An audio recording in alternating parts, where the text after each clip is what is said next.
Hi guys, this is Dave with BTM Reviews, and I just want to do a short video. I watched a clip, I guess you could say, from Eric July, and it's called What I Learned from Megacon Orlando 2024. Uh, and I just want to see if you found out what he learned, because if you did, please let me know. Let's check this out. So I'm back from Megacon and I wanted to just take some time to catch up with you all. Hands down, that was the most incredible experience I've ever had at a con. I was not scheduled. He's probably telling the truth there. If these people are all here to see him, that's a big ego boost. I would love it too. To be there on Friday, yet there was still a line for me when I showed up. Now, Saturday, we had lines that went pillar to pillar the entire day. That Megacon staff now knows how Huh. That's pretty crazy. I mean, there's a lot of people in there for sure. much, of a draw that we sort of have. And we had like fire marshals having to address our lines multiple times. And shout out to our friends that also had meetups there, such as Neurotic, Critical Drinker, Geeks and Gamers, and Star Wars Theory. It was just all around awesome to see.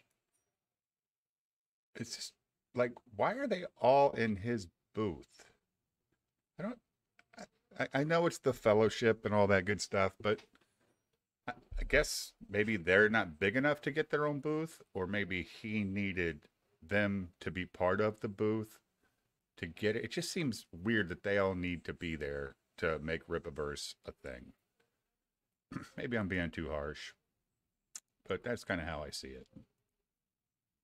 How much crossover there was between all of our audiences. Of course, the panels were just incredible. Yeah. But I'd like to briefly talk about what I learned from Megacon. We've done meetups and panels before, but the magnitude was amplified here. The collab panel with Gary, Jeremy, Ryan, Critical Drinker, and myself, of course, it packed a room that is dedicated for celebrities with these big announcements. This showed me that. Okay, was that the same room as this room? Let's see. But the magnitude was amplified See here. how there's the collab panel with Gary, Jeremy. Two doors, and then the back door. So you got panels before, but the magnitude was amplified here. And then the third collab panel with Gary, Jeremy, Ryan, Critical Drinker, and myself, of course, it packed a room that is 1, 2. Let's go back a little bit.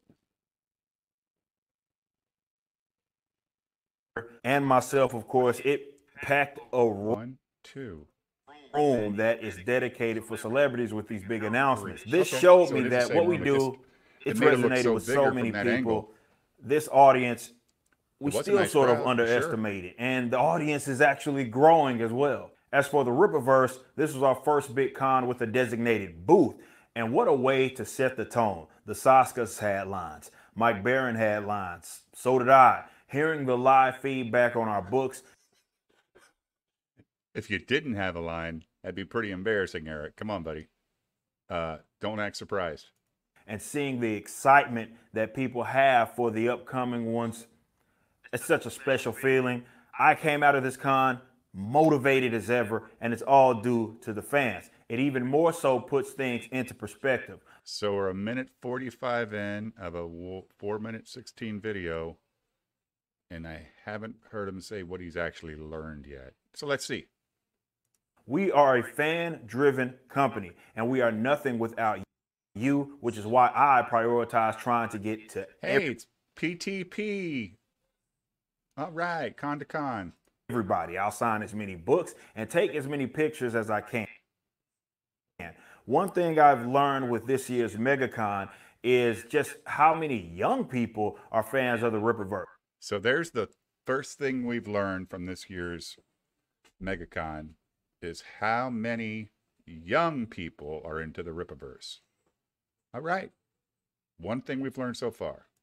I believe our initial fan base was largely made up of adults. That's to be expected. And of course, course, it still is, but there's even more youngsters than I thought. By far, of the entire panel, this will stick with me for a long time. Nice shirt, Bob. Yeah. I have one question. Out of all of the Riververse characters, which one's your favorite? So we asked Eric who's his favorite character in the Rippaverse. So again, there's all the young people that are into the Rippaverse. I see adults. I did see one kid over here a second ago. Right there. But I don't see a bunch of kids. So let's get back to the question. The Riververse characters, which one's your favorite? Oh, put me on the spot. Perhaps the most important. He didn't answer. He didn't show his answer. That's what the hell, dude? It's your video. Tell us your favorite character. Holy shit, you can't even name your own favorite character in your own video? You cut to slapping 5 with this kid? And this was your favorite moment of the show. Okay. Your favorite moment should have gave us the answer we're all wanting. Who's your favorite character? Maybe he hasn't read it. Important takeaway is the love that was shown. All 4 days of the con were nothing but love, top to bottom. Love. There were artists from Artist Alley. They came over to our booth during their grind, and they would come up, they show portfolios, have a chat with me, and show just nothing but love. Others just wanted to come congratulate us, and I believe they brought you their art so that maybe you would hire them. That's not love, dude. That's looking for a fucking job. This type of stuff is so important for creatives to do. I know that social media can be very divisive, but we have to understand that a lot of it is noise that's just concentrated in certain corners of the internet. It's not real life. That's exactly what Marvel and Disney and all them say about you guys. It's just noise, ignore it. Nobody pays attention to it. It's just bullshit until finally we're told that we're winning some war against the mainstream, but it's going to keep going. It's going to take a long time, but we're winning. So you're just playing the same card they do. It's just noise. Got to ignore it. Shut up. I don't know why I get angrier and angrier the more I watch this stupid shit. If you want to really... Maybe because I watched Ryan Cannell and Yellow Flash today, so I could post that shit on Twitter. Talk about brain dead bullshit. Woof. Truly see where you stand, just get out there and interact with people. You'll see the world for what it actually is. And I'll close with this. The thing that I heard from fans and creatives the most this past weekend was to keep going and don't stop. You all... So what did he learn? That supposedly young people are into the Rippaverse. We have learned nothing else. What?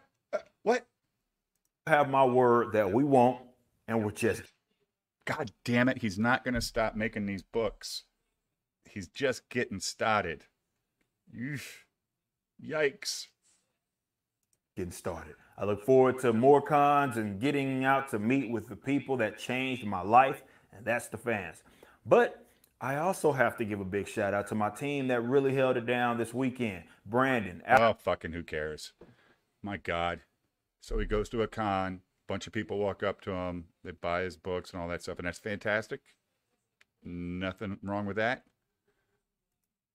But we didn't learn anything about what he learned, because he didn't learn anything. He never does he? That's the point. He never learns anything. So, but he likes to talk about himself, and that's good. That's awesome. Hey guys, have a great day. Please like and subscribe. And I will talk to you next time.